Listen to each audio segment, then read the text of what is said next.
अस्सलाम वालेकुम फ्रेंड्स। आज के इस लेक्चर के अंदर हम जावा का फर्स्ट प्रोग्राम बनाएंगे और उसको एक्सप्लोर करेंगे। बेसिकली हम कोई भी लैंग्वेज सीखते हैं उसके अंदर जो हमें सबसे पहला प्रोग्राम सिखाया जाता है वो होता है हेलो वर्ल्ड। सिंपली एक मैसेज को स्क्रीन पर प्रिंट करवाना।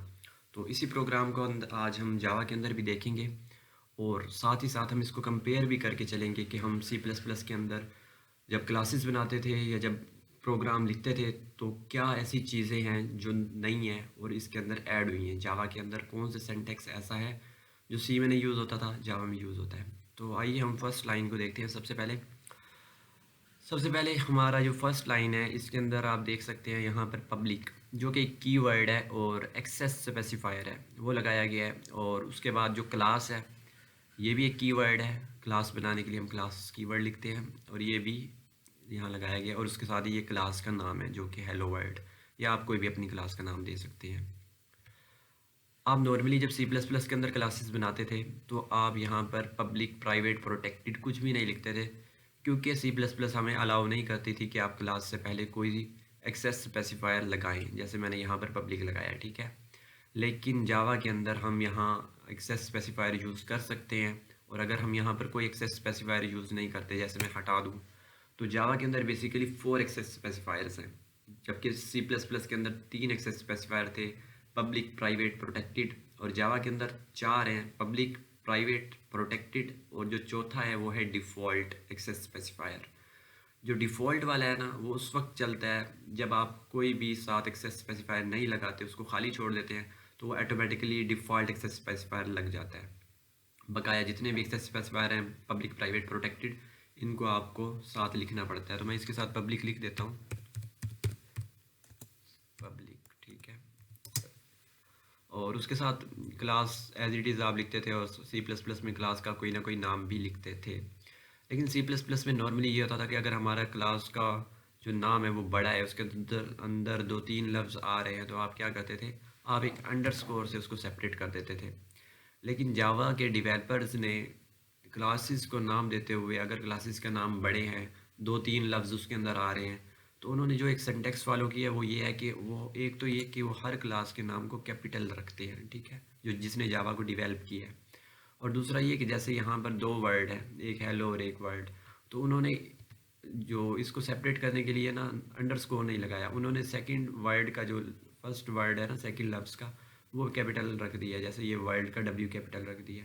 तो इस तरह ये मेंशन हो रहा है कि ये हमारे पास एक क्लास है, ठीक है।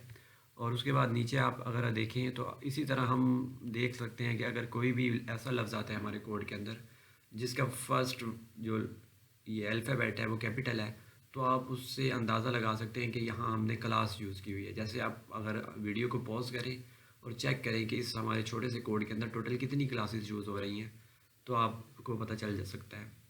तो होपफुली आपने इसको पॉज करके देखा होगा। तो मैं आपको बताता हूँ कि यहाँ पर आप स्ट्रिंग का एस कैपिटल है, एक क्लास हमने ये यूज़ की है, और सिस्टम का एस कैपिटल है। तो ये जो फर्स्ट लेटर कैपिटल है ये हमें शो कर रहा है कि यहाँ पर हमने ये भी एक क्लास यूज़ की हुई है। तो इसके साथ ही अगर हम नीचे आते हैं, मैं अपना इस लाइन को देखते हैं जो कि हमारी सेकंड लाइन है इस कोड के अंदर। तो यहाँ पर हमने एक मेन के फंक्शन को कॉल किया हुआ है, ठीक है, मेन के फंक्शन को।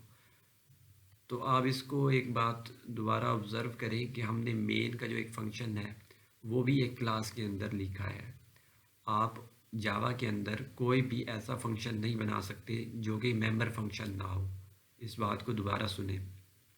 सी प्लस प्लस के अंदर हम ऐसे फंक्शंस बनाते थे जो कि किसी भी क्लास के मेंबर नहीं होते थे, लेकिन जावा के अंदर आप कोई भी ऐसा फंक्शन बना ही नहीं सकते जो किसी भी क्लास का मेंबर ना हो, ठीक है। इसीलिए तो जावा को ऑब्जेक्ट ओरिएंटेड प्रोग्रामिंग लैंग्वेज कहा जाता है, क्योंकि इसके अंदर हर चीज़ आप क्लासेस के थ्रू ही कर रहे होते हैं। तो इसीलिए मैंने अपना जो ये हमारा मेन है वो भी एक हमारी क्लास के अंदर ही बनाया गया है। तो अगर आप इस मेन बनाने वाली जो हमारी फर्स्ट लाइन है इसके अंदर देखेंगे तो इसके अंदर भी हमें काफ़ी सारी चेंजेस मिलेंगी जो सी प्लस प्लस में ऐसा नहीं होता था, और यहाँ पर जो चीज़ें ऐड ऑन हुई हैं। सबसे पहले तो वही एक पब्लिक का जो कीवर्ड है ये यहाँ पर एडिशनल है। हम नॉर्मली जब मेन बनाते थे अपना सी में या सी प्लस प्लस में, तो हम यहाँ कोई भी एक्सेस स्पेसिफायर नहीं लगाते थे। और स्टैटिक तो बेसिकली हम वहाँ भी यूज़ कर सकते थे, और स्टैटिक का मतलब है कि ये स्टैटिकली डिक्लेयर किया गया है। यहाँ पर एक वॉइड है, वॉइड का एक जो कि रिटर्न टाइप है, यहाँ पर वॉइड है। आप नॉर्मली सी प्लस प्लस के अंदर वॉइड भी यूज़ करते थे, वॉइड मेन के नाम के साथ, या इंट मेन लगा देते थे, लेकिन आप यहाँ पर जावा के अंदर इंट मेन नहीं लिख सकते। उसी के साथ मेन और इसके आर्ग्यूमेंट के अंदर एक स्ट्रिंग पास की गई है। तो ये चीज़ मैं आपको थोड़ा दोबारा क्लेरिफाई करता हूँ। यहाँ पर बेसिकली हमने आज तक या इससे पहले जो भी स्ट्रिंग्स या एरेज बनाई थी, तो हम ऐसे लिखते थे। अगर हम करेक्टर टाइप की एरे बना रहे हैं तो हम लिखते थे 4, जो डाटा टाइप है हमारे एरे की, उसके साथ ही एरे का कोई नाम होता था, हम लिखते थे ARR, जो नॉर्मली बुक्स में यूज़ होता है, और उसके आगे हम इस तरह की ब्रैकेट लिख देते थे। तो यहाँ अंदर कुछ भी अगर 10 लिखते हैं तो ये 10, यानी कि हमारी 10 लेंथ 10 की हमारी ये एरे बन जाती थी। और इस तरह जो ये रन टाइम पे पता चल जाएगा कि कितनी एरे बनानी है। तो नॉर्मली इस तरह हम एरे बना रहे होते थे। जावा के अंदर एक ये मेथड यूज़ होगा एरेज को बनाने का।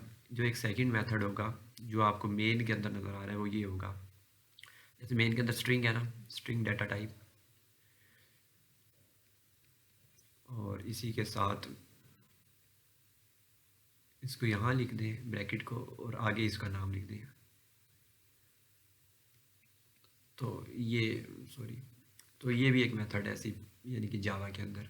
जब हम आगे के लेक्चर्स के अंदर एरेज को एक्सप्लोर करेंगे तो इसको डिटेल से देखेंगे, लेकिन फ़िलहाल आप मेन को समझने के लिए ये समझ लें कि इस तरह भी हमारा काम हो रहा होता है एरे बनाने के लिए। उसके बाद हमारा जो मेन फंक्शन की बॉडी ओपन हो गई है, और इसके अंदर ये जो स्टेटमेंट है ना, ये स्टेटमेंट हमें दिखाएगी हमारे कंसोल पे ये मैसेज जो हमने इसके अंदर लिखा है। तो यहाँ पर इस लाइन के अंदर 2-3 बातें जो मेन है वो एक ये देखें कि मैंने आपको जब कहा था कि आप क्लासेस इसके अंदर चेक करें, तो मैंने आपको बताया था कि ये एक क्लास है। उसके बाद आपने क्लास के साथ डॉट लगा के किसी चीज़ को कॉल किया हुआ है। तो नॉर्मली तो आप ऐसा नहीं कर सकते, या आप नहीं कर रहे होते थे, क्योंकि हम अपने सी के अंदर क्या करते थे, हम सी के अंदर ऐसा करते थे कि यहाँ क्लास का नाम लिखते थे, जो हमने ऑब्जेक्ट जिस नाम से बनाना होता था उस ऑब्जेक्ट का नाम लिखते थे। मैंने OBJ से बनाया, ठीक है। उसके बाद आपको ये ऑब्जेक्ट अलाउ करता था कि आप क्लास के किसी भी मेंबर फंक्शन को कॉल कर सकें, वो इस तरह करके OBJ। अब आप डॉट लगाते थे और किसी भी मेंबर जो फंक्शन क्लास के अंदर बना हुआ है ना, उसको यहाँ पर आप कॉल कर लेते थे। फर्ज मेंबर फंक्शन को कोई भी कॉल कर सकते थे, ठीक है, ऐसे करके। लेकिन जावा के अंदर एक तो ये है कि आप इस तरह ऑब्जेक्ट नहीं क्रिएट कर सकते, वो आप डायनामिकली क्रिएट करेंगे न्यू के कीवर्ड के थ्रू, जो पिछले लेक्चर में हमने बताया था इसके अंदर। तो फिर आखिर ये क्या हो रहा है हमारे अंदर, ये हम क्या कर रहे हैं कि हम क्लास के नाम के साथ डायरेक्ट, यानी कि क्लास के ऑब्जेक्ट के साथ नहीं बल्कि क्लास के साथ डॉट लगा के किस चीज़ को हम यानी कि यहाँ पर अपने प्रोग्राम में यूज़ कर रहे हैं। तो बेसिकली यहाँ पर ये है कि जो ये आउट है ना, ये सिस्टम क्लास के अंदर static as a static member declare हुआ है। क्योंकि अगर आप क्लास के अंदर कोई भी वेरिएबल्स बनाते हैं जो कि स्टैटिकली डिक्लेयर्ड नहीं है, तो उसको हम कहते हैं इंस्टेंस वेरिएबल। और इंस्टेंस वेरिएबल वो होते हैं जो इंस्टेंस बेसिकली रिप्रेजेंट कर रहा है। Instance means object. अगर आप कोई ऑब्जेक्ट क्रिएट करते हैं ना उस क्लास टाइप का, तो वो उसके साथ ही वो मेंबर वेरिएबल और वो मेंबर फंक्शन जो इंस्टेंस मेंबर वेरिएबल और इंस्टेंस मेंबर फंक्शन है वो बनते हैं। अगर आप एक क्लास के थाउजेंड्स ऑब्जेक्ट बनाते हैं तो वो मेंबर इंस्टेंस मेंबर वेरिएबल और मेंबर फंक्शन हर ऑब्जेक्ट के लिए सेपरेट 1000 टाइम बनेंगे। लेकिन अगर आप अपनी क्लास के अंदर किसी मेंबर को, चाहे वो मेंबर फंक्शन है या चाहे वो मेंबर वेरिएबल है, स्टैटिकली डिक्लेयर कर देते हैं, तो वो इंस्टेंस मेंबर फंक्शन या इंस्टेंस मेंबर वेरिएबल नहीं रहता, बल्कि वो उस क्लास का मेंबर वेरिएबल बन जाता है। उस क्लास के मेंबर वेरिएबल बनने का क्या मतलब है कि वो आपकी क्लास बनते ही वो मेंबर वेरिएबल और फंक्शन बन जाएंगे। अगर आप उसके बाद में 1000 ऑब्जेक्ट्स बनाते हैं तो वो 1000 टाइम नहीं बनेगा, बल्कि वो एक ही दफ़ा बनेगा और सब के लिए वो कॉमन होगा, ठीक है। और इंस्टेंस मेंबर वेरिएबल्स और फंक्शंस को हम इस तरह कॉल कर सकते हैं कि हम अपनी क्लास का नाम लिखें, उसके साथ डॉट लगाएं, और वो फंक्शन नहीं, इंस्टेंस नहीं, सॉरी, जो स्टैटिक है क्लास का नाम उसके साथ डॉट लगाकर हम अपने स्टैटिक मेंबर वेरिएबल या मेंबर फंक्शन का यहाँ डायरेक्ट नाम लिख के कॉल कर सकते हैं, क्योंकि वो क्लास के मेंबर फंक्शन और वेरिएबल है। ऑब्जेक्ट के साथ तो उनका कोई ताल्लुक है नहीं, इसलिए क्लास अकेली विदाउट क्रिएटिंग ऑब्जेक्ट भी उनको कॉल कर सकती है। तो ये भी उन्हीं में से एक है। उसके बाद ये जो आउट है, इसने अपने साथ डॉट लगा के एक फंक्शन को कॉल किया, ठीक है। और प्रिंट एलन का एक फंक्शन है जिसका पर्पज़ ये होता है कि ये हमारे आउटपुट के लिए यूज़ हो रहा था, स्क्रीन पर कुछ प्रिंट करवाने के लिए हम प्रिंट एलन या प्रिंट भी यूज़ कर सकते हैं। एलन बेसिकली एलन रिप्रेजेंट करता है कि आपका न्यू लाइन से स्टार्ट होगा, ठीक है। अब हम कुछ वो चीज़ें देखते हैं जो पिछले लेक्चर्स में हम डिस्कस कर चुके हैं एज अ थोरेटिकली, तो अब हम वो तमाम चीज़ें हमारी प्रैक्टिकली भी क्लियर हो जाएंगी।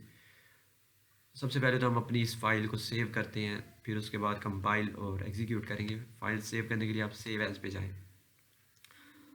अच्छा, नाम रखने से पहले मैं आपको एक और बात बताऊं कि लास्ट लेक्चर में मैं आपको बता चुका हूं कि अगर आप अपनी इस प्रोग्राम फाइल के अंदर कोई भी ऐसी क्लास बनाते हैं जो आप पब्लिकली डिक्लेयर करते हैं, जैसे यहाँ पर पब्लिक लिख के डिक्लेयर करते हैं, तो आप जब उसको उस फाइल को सेव करेंगे ना, आपको उस फाइल का वही नाम रखना पड़ेगा जो आप पब्लिक क्लास का नाम अपने प्रोग्राम में रख चुके हैं। और अगर आप इस फाइल के अंदर कोई भी पब्लिक क्लास नहीं बनाते, तब आप अपनी मर्ज़ी से फ़ाइल को नाम देकर सेव कर सकते हैं। जैसे अब मैंने यहाँ ये पब्लिक क्लास बनाई हुई है हेलो वर्ल्ड, तो मैं यहाँ इसको सेव करूँगा एग्जैक्टली उसी नाम से एच,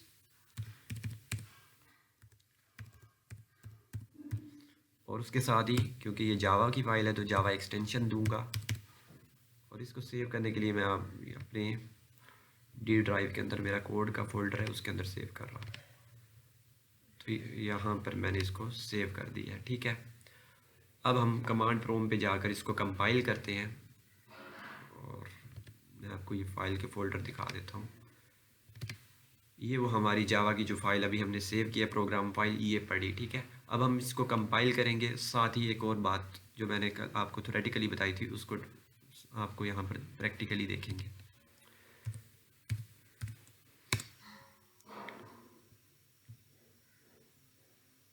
अच्छा, अब आप इसको कंपाइल करने के लिए लिखेंगे जावा, नहीं फर्स्ट ऑफ ऑल तो हमें यहाँ पर आना पड़ेगा। मैं अपनी डी ड्राइव के अंदर आता हूँ। डी ड्राइव के अंदर कौन सा मेरा फोल्डर है, कोड का, कोड के अंदर मैं आ गया। अब कोड के अंदर मेरी जो फाइल है उसका नाम प्रोग्राम फाइल, उसको मैंने कंपाइल करने के लिए जावा का कंपाइलर यूज़ करूँगा, जिसके लिए मैं लिखूँगा जावा सी और साथ ही अपनी फ़ाइल का नाम, ठीक है। साथ एक्सटेंशन भी देना है, लाजमी है। अच्छा, मैंने आपको कहा था कि जावा के अंदर एक बाइट कोड की फ़ाइल बन रही होती है जो ऑटोमेटिकली क्रिएट हो जाती है। जैसे ही हम अपने फ़ाइल को कंपाइल करते हैं तो वो बाइट फाइल, जो बाइट कोड की फ़ाइल है, वो खुद ब खुद जनरेट हो जाती है।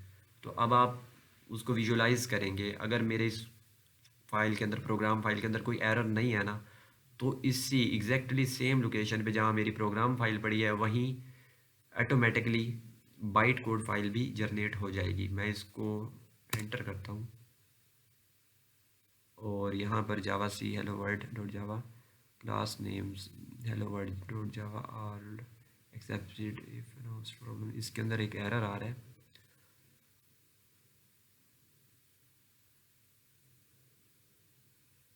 एरर को देखते हैं कि क्या है।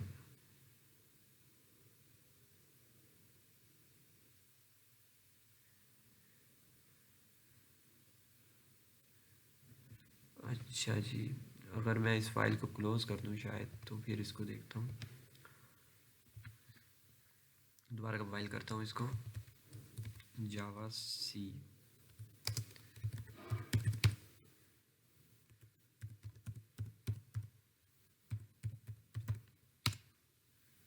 हाँ। तो असल में ये इशू आ रहा था कि मैंने फ़ाइल ओपन की हुई थी। तो जैसे ही अब मैंने फ़ाइल क्लोज़ करके इसको रन किया, मेरा प्रोग्राम सक्सेसफुली रन हुआ है। और ये देखें, आपने ऊपर नोट किया होगा कि फ़ौरन डॉट क्लास फाइल जो है वो खुद ब खुद बनी है, मैंने नहीं बनाई। तो नेक्स्ट टाइम अब हम जो कमांड दे के रन करने वाले हैं वो इसी डॉट क्लास फाइल को रन करेंगे।